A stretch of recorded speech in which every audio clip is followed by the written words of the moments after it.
Salut! Aujourd'hui, on va vous présenter un épisode spécial. On va vous présenter le DF et la cellule. Allez, c'est parti. On commence par le Defender. Donc c'est un Defender TD4 130 qu'on a acheté quelques années avant de partir. Il avait 75 000 km, il est de 2009. La cellule par contre, c'est une cellule qui est neuve, on l'a fait construire juste avant le départ. Alors, au niveau de la préparation, on a des amortisseurs renforcés qui nous permettent de supporter le poids de la cellule et puis ils sont quand même plus costauds que ceux d'origine. On est assez tranquille sur les pistes. On a gardé deux des anciens amortisseurs d'origine qu'on a sanglés dessous. Comme ça, en cas de pépin, on a des pièces de rechange. Alors sur le gasoil, on a deux réservoirs, le réservoir principal et un réservoir auxiliaire qu'on remplit par là et qui est là sous les sièges arrière. Donc comme le réservoir auxiliaire est un petit peu plus haut que le réservoir principal, le transfert se fait sans pompe, juste par gravité. En plus de ça, on a sur la galerie 3 jerrycans qui nous rajoutent encore 65 litres de gasoil. Donc on était bien content de les avoir dans les coins vraiment perdus, en Bolivie, en Argentine, au Pérou. Quand vraiment on va être autonome pendant plusieurs jours, le fait d'avoir une grosse capacité de gasoil, c'est quand même vraiment agréable. Systématiquement à la pompe, on filtre le gasoil. Donc on a un filtre externe qu'on a tout le temps utilisé. Donc tous les pleins, on les a fait en filtrant. Donc ça nous permet de filtrer les impuretés et de séparer éventuellement l'eau qu'il pourrait y avoir dans le gasoil dans les stations de mauvaise qualité. Donc on a filtré l'intégralité du gasoil qui est rentré dedans. Quand on remplit les jerrycans, on filtre au moment où on verse le jerrycan dans les réservoirs. On a un treuil qui est installé là. On a remplacé le câble par une corde. C'est quand même moins dangereux, il n'y a pas d'effet de coup de fouet. On est plus tranquille quand on s'en sert avec une corde. Le treuil est tout le temps ici. Et puis le matériel dont on a besoin, donc tout ce qui est poulies, sangles, les manilles, etc. sont sous le siège passager. Donc on a tout à portée de main en cas de pépin. Et pour la protection moteur, on a aussi là un stick protection devant. On a des coquilles de pont sur les différentiels. Quand on est dans les chemins où il y a vraiment des gros cailloux, c'est quand même rassurant. Donc sur le toit, on a la galerie. On l'a fait renforcer il y a quelques mois en rajoutant une patte de chaque côté. On a deux grosses caisses en métal. Dedans, on a mis des caisses en plastique pour que nos affaires soient mises à l'abri de l'eau. On met des affaires plutôt légères mais volumineuses parce que comme ça, on n'a pas trop de poids en hauteur. On a les jerrycans pour les endroits très reculés. Et on a installé des lampes pour que ce soit plus facile à trouver des bivouacs le soir. Donc là on a des plaques de désensablage. On s'en sert beaucoup pour faire le petit déjeuner par exemple le matin. Elles sont simples à enlever et à remettre. Et quand parfois on s'ensable ou par exemple dans le salar, on les met sous les roues et c'est beaucoup plus pratique. C'est rapide le matin à transformer en table.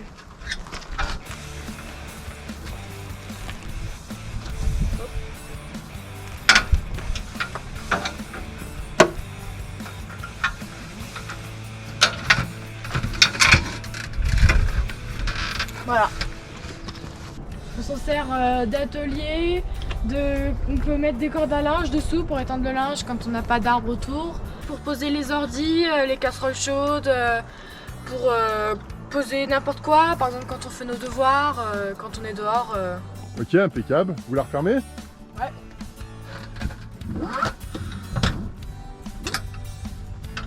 Hop. Voilà, c'est vraiment rapide. L'idée c'était quand même que ce soit pas compliqué à mettre et à enlever tous les jours parce que on s'en sert vraiment régulièrement, quoi. Là on a un robinet tout simple, on l'a installé au dernier moment mais on s'en sert tout le temps pour boire un coup, pour relier à la douche qui est derrière, pour faire la vaisselle, pour se laver les chaussures, c'est super utile. On a un compresseur aussi pour gonfler et dégonfler les pneus quand on va sur les pistes ou pour nettoyer le filtre à air. C'est pas mal parce que comme ça le fait durer plus longtemps. Et pour un peu nettoyer l'intérieur quand on rentre les pieds un peu sales dans la boue et le sable.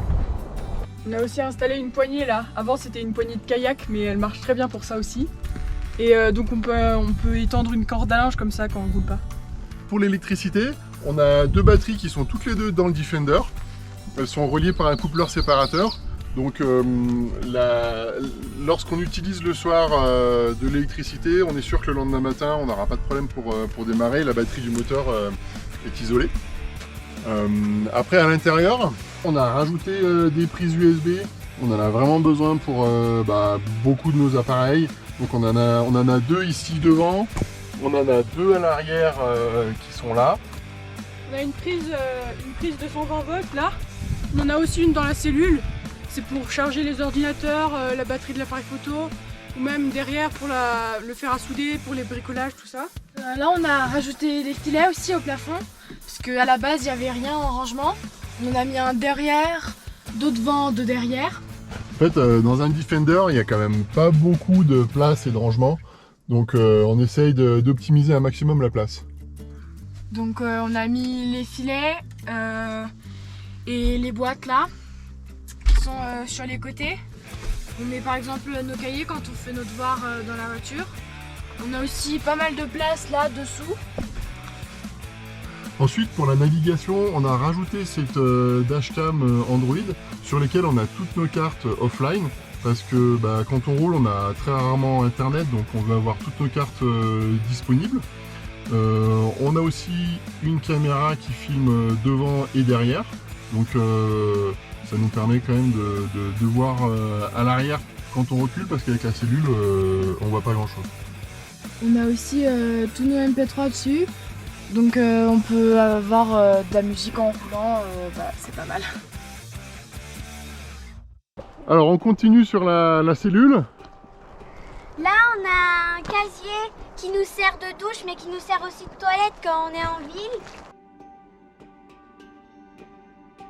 En fait au début c'était la roue de secours et on a rajouté la caisse pour pouvoir le transformer en douche.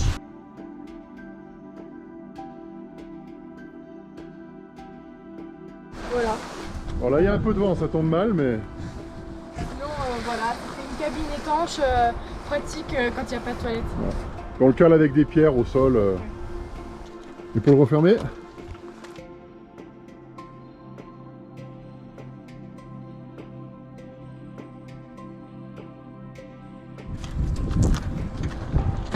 et voilà. On va vous présenter maintenant la cellule, commencer à l'intérieur. On n'a pas de chauffage, mais c'est pas tellement un souci. Ouais, on a des bons duvets. Donc au niveau des équipements, on a une plaque au gasoil. C'est bien pratique parce qu'on n'a pas de gaz, on trouve facilement du gasoil. On a pas mal hésité au niveau des équipements pour la cuisine, qu'est-ce qu'on emmenait, qu'est-ce qu'on n'emmenait pas. Au final, on a choisi quelque chose de basique. On a 6 assiettes, 5 bols, on a un fouet. C'est qui la spécialiste des pancakes? C'est moi. Alice.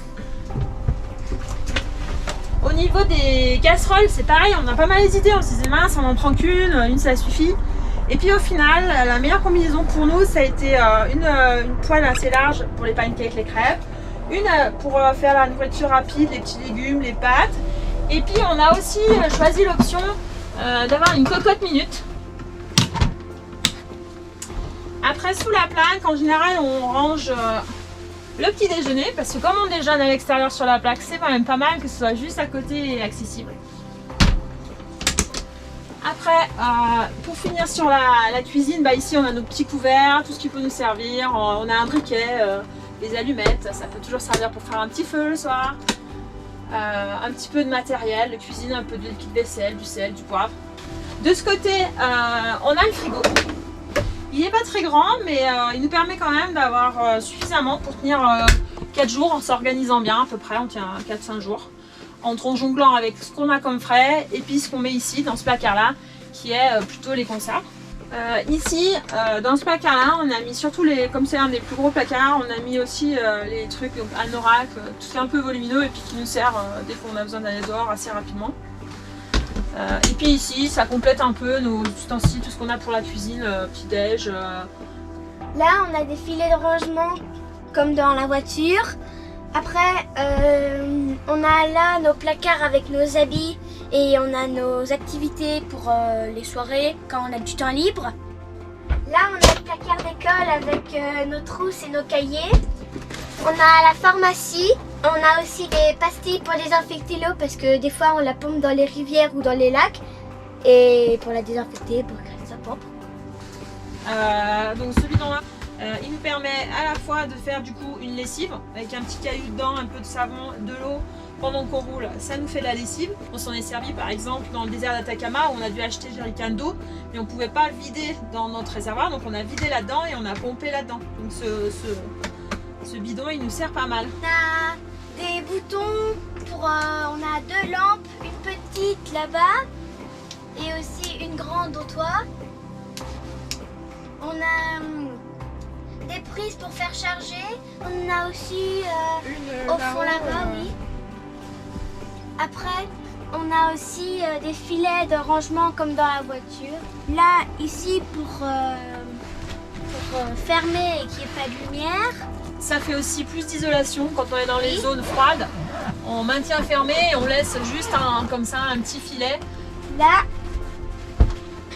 sous nos sièges, on a nos sacs de randonnée, on a des chaises et aussi on a le compresseur pour les pneus. Là, dessous, on a accès au réservoir de 100 litres d'eau froide. On n'a pas d'eau chaude. On a là, c'est un rangement pour le matériel de bricolage, les fils électriques et le WD-40. Allez, vous nous faites une démonstration de la conversion mode jour, mode nuit. Ok.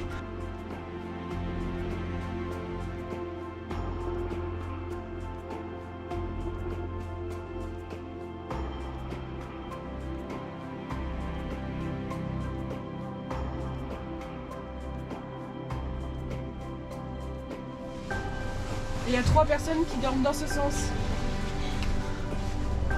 Et en bas, 2 personnes Et qui deux en dorment bas. dans l'autre sens. Voilà. En haut, dans le sens de la longueur. En bas, dans le sens de la largeur. Et voilà. Et après, tout au fond là-bas, On a une petite corniche là. On met les oreillers. Donc là, il y a les pyjamas, prises les du haut. Et voilà. On met les petites affaires. Corniche.